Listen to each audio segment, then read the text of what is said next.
Before we start the show, I'd like to talk to you about Brandwatch, which is a digital consumer intelligence company. It helps businesses better understand their consumers and buyers with clever software that enables them to analyze conversations from across the web and social media. To find out more, visit brandwatch.com, and you can sign up for up-to-the-minute consumer insights in your inbox each week at brandwatch.com/bulletin. And it's worth mentioning that my business, Automated Creative, uses Brandwatch every single day, and our business would be impossible to deliver without it. So it's of real pride that I welcome them as partners for this week's episode.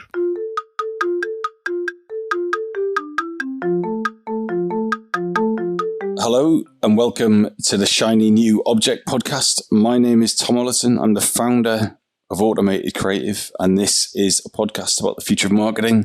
Every week or so, I have the pleasure and privilege of interviewing one of our industry's leaders, and this week is no different. I'm on a call from Automated Creative's new office, and so if this podcast sounds a bit different to normal, it's because I'm in a completely different room with a completely different mic setup. But if you can bear with me for 1 week, normal service will resume. But anyway, it's not about me. It's about Gareth Turner, Head of Marketing at Weetabix. Gareth, for anyone who doesn't know who you are and what you do, could you give the audience a bit of an overview? Yeah, thanks. I'm Gareth. I'm Head of Marketing at Weetabix, as you've said there. I run the Weetabix brand team at Weetabix, and along with the customer services team and the insights team, report into my little part of the world. Before that, I was at Arla Foods for 7 years or so, where I was, amongst other things, head of the Arla brand in Europe, and I was the interim marketing director for a while for butter. So things like Lurpak and Heineken were part of my remit. Then before that, I was at Heineken, where I did a range of marketing roles and sales roles. I was a sales director before I saw the light and moved into marketing. Fantastic. Right. So, first off, are you a reader of marketing books, or do you shun them? I'm a flicker. I think I'm a browser. A browser of marketing books. I'm definitely not a shunner, and I wouldn't go as far as saying I'm a reader. I do have, if you could see to my right here, Tom, I've got a little, I call it maybe overstating it slightly. I have a mini inspiration library to my right. I've got books like The Choice Factory and Building Distinctive Brand Assets and Eat Your Greens, etc. and Go Luck Yourself by Andy Nair. That's a good one. But my go-to book, it says, looking through it right now, is How Not to Plan by Les Binet and Sarah Carter. Sorry. So for anyone who hasn't read that book, could you summarize it? What are the main points? What's stuck with you, and why would you recommend it to someone else? Well, it's just a brilliant set of digestible chapters. Each chapter is, a couple of pages long. There's 80 odd, I think, chapters in the book. It's just a series of case studies, like 2-page case studies of stuff that's instantly relevant, instantly usable. It's full of real life examples, full of data-filled case studies. It's got tangible things you can do to implement in your day job. So when I first started reading, I was on a flight to Denmark, and I was working at Arla, and I sort of opened the book. I started reading the first chapter, and I think I'd written down like 3 or 4 things I could be doing in my day job that week within half a dozen pages or so. So it's a super useful book about everything to do with marketing. So can you give me some examples of those case studies? Could you sort of flick through and find one that has really resonated with you, and give us a sense of a couple of those things that are worth listening to? It's all sort of centered around how to do stuff, framed in the way of how not to do stuff. So it's how not to plan, obviously. So I know I'm randomly opening one here, page 168. Your buyers are not my buyers, and not is crossed out. Right? You see what I've done there. It's the same format for each of the chapters. is basically here. This chapter is talking about the theory from how brands grow, that everyone has a portfolio of brands, and that you are just temporarily renting your buyers, your consumers off other brands. Everyone has a portfolio, a range of products that they're choosing, and going from a 0 to 1 is the way that you get your brand penetration up, and that's how you'll grow. So what's looking here? Okay, nice. Have you jumped across to another one? Let's find another one here. So numbers do not lie, and not to be crossed out there. See what I did there. Okay.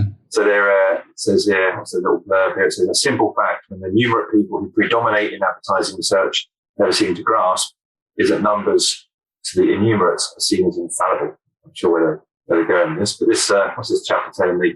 It's, about how to assess numbers. Don't be bamboozled by numbers. Just because there's a number attached to it, it doesn't mean it's valid or relevant. Don't take research numbers at face value. Ask how these numbers were made. Find out exactly what questions were asked and of whom, in what context. So it gives you some checklists of things that you can fall back on when you're thinking about the numbers and how some research data is being presented to you. Well, that was a lovely testimonial for how not to plan. Thanks for that. So my next planned question, as always, is what is your top marketing tip? And you've given me 2 already. So what is the top marketing tip that you give your team or people you meet on podcasts or wherever else? And what is that silver bullet bit of advice that you always fall back on? Well, I got loads. So there's stuff about singularity of message, just being able a simple, single-minded message. Stuff around separating creative ideas from execution. So you can't. I'm sorry, Gareth. I can't let you just. You can't just gloss over them. Give me one. Give me your singularity of message. No, I'm going. The biggest thing for me is it's super clunky, right? But the biggest thing for me is that there are 4 P's of marketing: execution, right? And that when you are thinking about your plan, go right back to basics. Just think about, have I covered the 4 P's in my marketing plan? I use that all the time still. When I'm looking at our brand plans for the year ahead, I'm thinking, have we touched those 4 P's? Have I got enough in each of those buckets? Am I doing enough on price? Have I thought about price? Have I thought about how I'm going to unlock promotional space in store? Have I thought about all the parts of the mix to make my brand plan as compelling as it can be? So the best marketing tip I can give anyone in my team or anyone else's team is go back to the theory, go back to the basics, and just think, have I covered everything in my plan? To have a considered full 360 strategic approach to my plan, rather than being caught up in what the TikTok video is going to be. It needs to be bigger than that. You need to have a more rounded, thorough plan than that.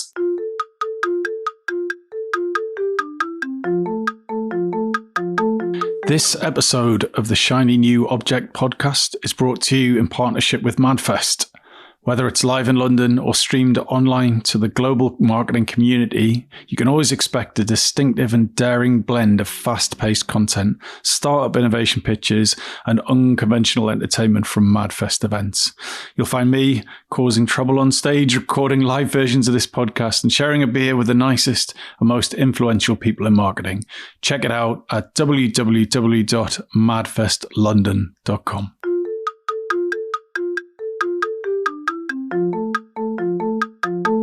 So we are loosely at the halfway stage now. So we're going to talk about your shiny new object, which is one we've never had before, and it's honesty in client agency relationships. So why have you chosen that as your shiny new object? And tell me why you think it's the future of this industry. Yeah, I know it's a bit of a stretch, right, to call it a shiny new object, because it should be pretty fundamental to human behavior, right? But there are 2 things that have come together at the same time to really bring this into focus for me. The first thing is some research that I've done. It's something that's interested me, the client-agency relationships. I wanted to find out about why is it when it goes wrong, why is it going wrong, and how can clients and agencies work together to improve that? So I did some research, and things that came out as reasons for poor relationships were that there was a lack of respect from the client, there was a lack of trust from the client, that the client wasn't honest in the relationship, that they weren't honest with timelines. A third of agencies are saying that the timelines were unrealistic and borderline dishonest. So that's thing one that I pulled together. And then there was this piece of work from the Better Briefs project that came out recently about the importance of briefs and how important that is to getting great work. But the stat that stuck out to me was that 80% of clients think they've written a great brief, and 10% of agencies would agree with that. How's that a thing? How have we got to a place where there's that sort of disconnect between what agencies believe is a good brief and what clients believe is a good brief? So it's not just about whether clients are honest with their agency partners. I think there's an honesty both ways. There's a human respect. There's a decency that's required from an agency as well to tell the client, I'm sorry, that brief isn't good enough.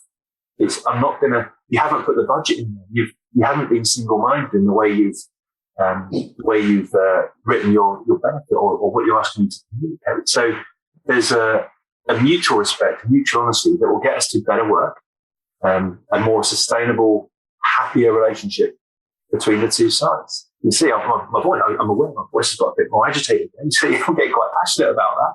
So why has this situation come around? Why do clients ping off emails going, yeah, brilliant brief, and then the agency are going, OMG, this is not a brief. This doesn't make any sense. So why has that happened? Why are we in this situation? Great question. I'm not sure. I think there has to be something perhaps around an imbalance of power in that. Ultimately, the client is paying money to the agency, and so is there a reluctance to challenge the client when they've got stuff wrong? And the reality is on that research I did that I asked a flip question about when relationships are going well, what's the number one thing? What's the thing that's making those relationships good? And a quarter of clients say that the most positive relationships are driven by challenge from their agency. So some clients, a lot of clients are asking for that challenge. I think there's also some behaviour from clients which potentially is that they perhaps don't want to be challenged. They don't want to be. They perhaps feel insecure. There's pressures that they're feeling. Perhaps there's that are getting passed on to their agency partners. That there's a short-termism perhaps that's creeping into some of the things that we do.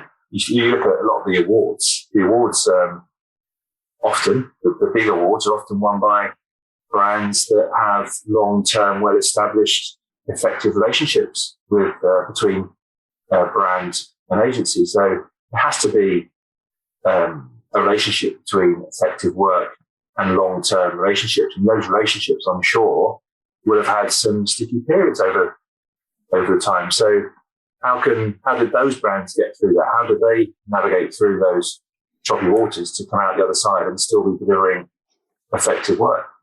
And how much of it do you think is down to budget?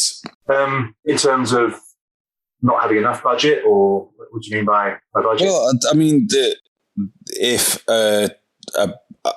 for argument's sake, when I was in agency land, if Red Bull showed up with a 30 grand budget and said, right, we want to respond to this tomorrow, you do it. Right, you throw it, and there would be late night pizzas and coffee and beer trying to work, and we'd be like, well, what is this briefing? What's it all about?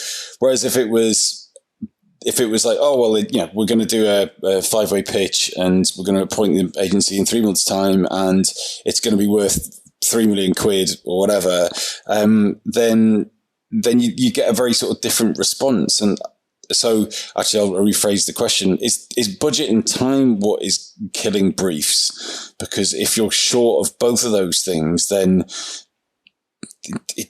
it definitely makes it harder to do a great response on a variety of different levels for the agency. Yeah, quite possibly. I've been fortunate enough to work on well-funded brands for the majority of my career. So it's there are smaller briefs that come in that we issue, which are lower budget. But I don't think there's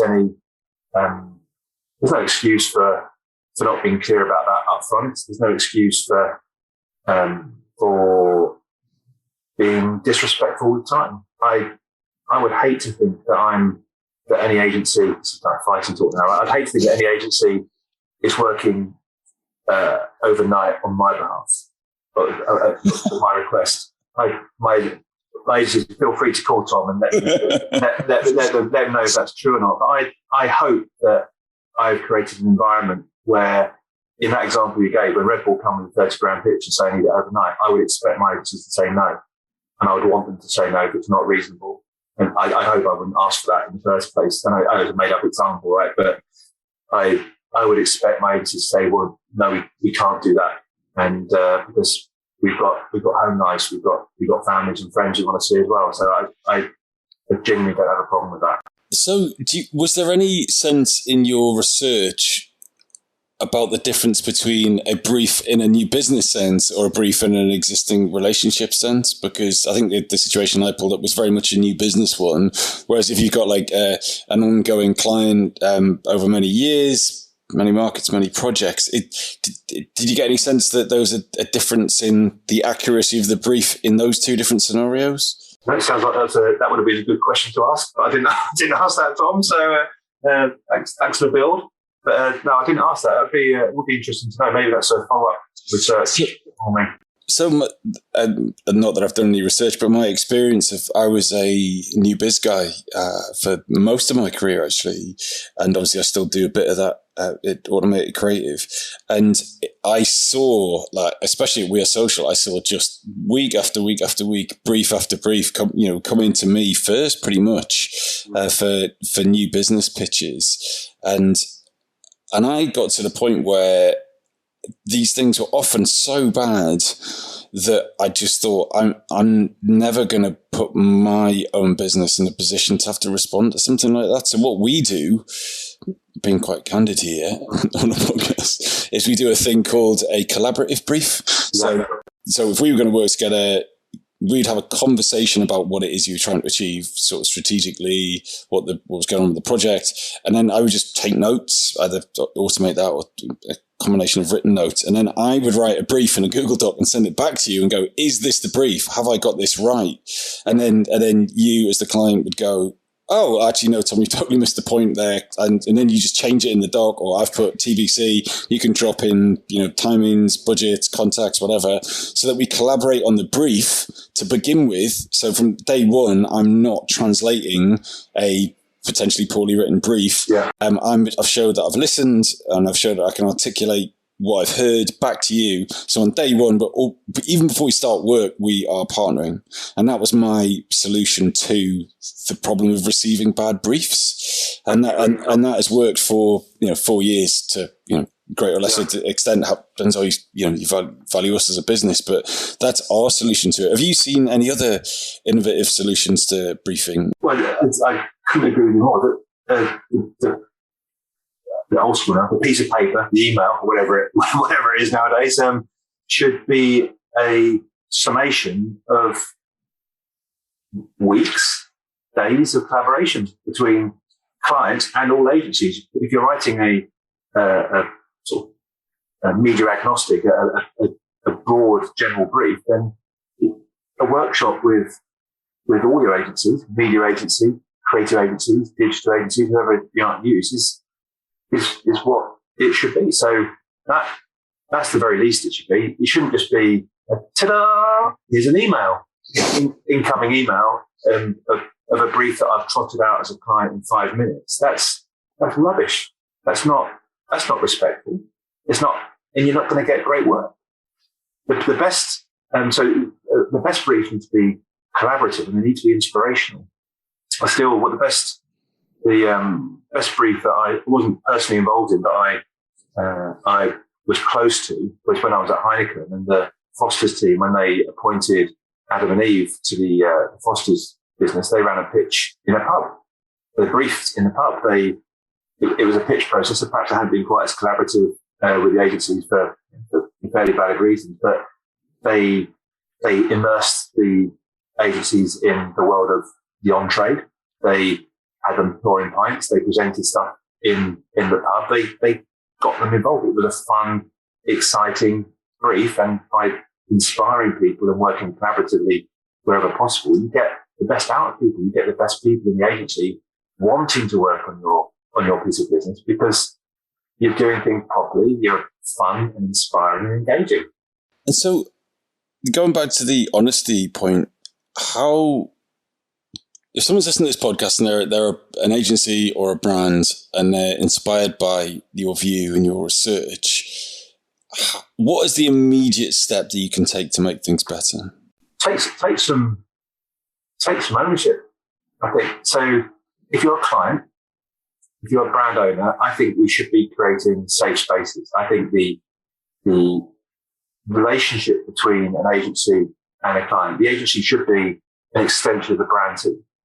So if a member of your team was saying that you didn't feel there was trust or there was respect or you weren't being honest or you're being unrealistic, then you'd have a big problem with that. So why is it okay to have that situation with agencies? So create a safe space for your agency to be an extension of your brand's team, to support, to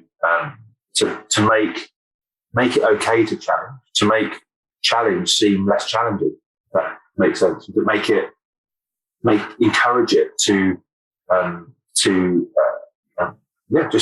just make it okay for people to challenge you without getting defensive. To have at Weetabix, we have a phrase which we call autopsy without blame.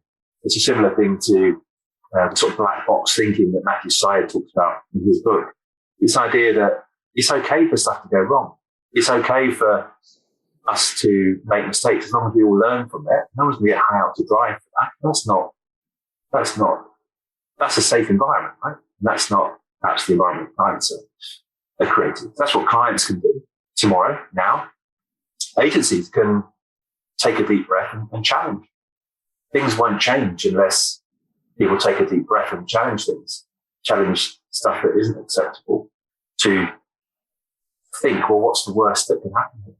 If clients are asking for challenge in their most positive, productive relationships, then challenge. I certainly, this within reason, this certainly could come back to haunt me. I certainly respect an agency that says no to me. So unless someone says no, I don't know where the boundary is. So I'll keep pushing until people say, no, that's not reasonable, Gareth. That's totally fine for someone to say that to me. And that is a lovely place to leave it. Gareth, if someone wants to get in touch with you to talk about honesty, to talk about your marketing books or anything else you've mentioned on this podcast, how would you like them to get in touch with you?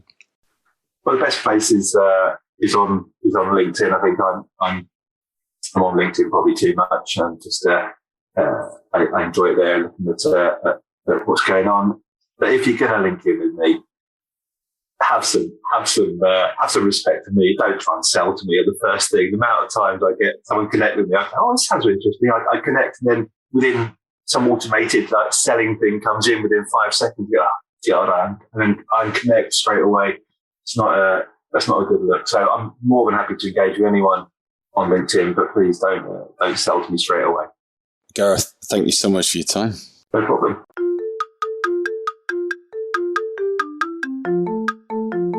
Hi, just before you go, I'd really appreciate it if you could take the time to write a review of the Shiny New Object podcast on Apple Podcasts or iTunes, whatever it's called these days, or whichever podcast provider you use. We're an indie podcast, so it would go a long way for us if you could just share the word and give us a bit of a support on those channels. That'd just be fantastic. If you haven't got time, that's also cool. And yeah, if you could tell your colleagues about the podcast, and also, if possible, don't forget to subscribe. And I'd love to hear your feedback. If you'd like to speak on the podcast or be a guest, or you think I'm asking the wrong questions, anything, I'd be super interested to hear what you think. So please email me at tom@automatedcreative.net. That's TOM at, I'm not going to bother spelling it. Anyway, you'll work it out. Thanks so much.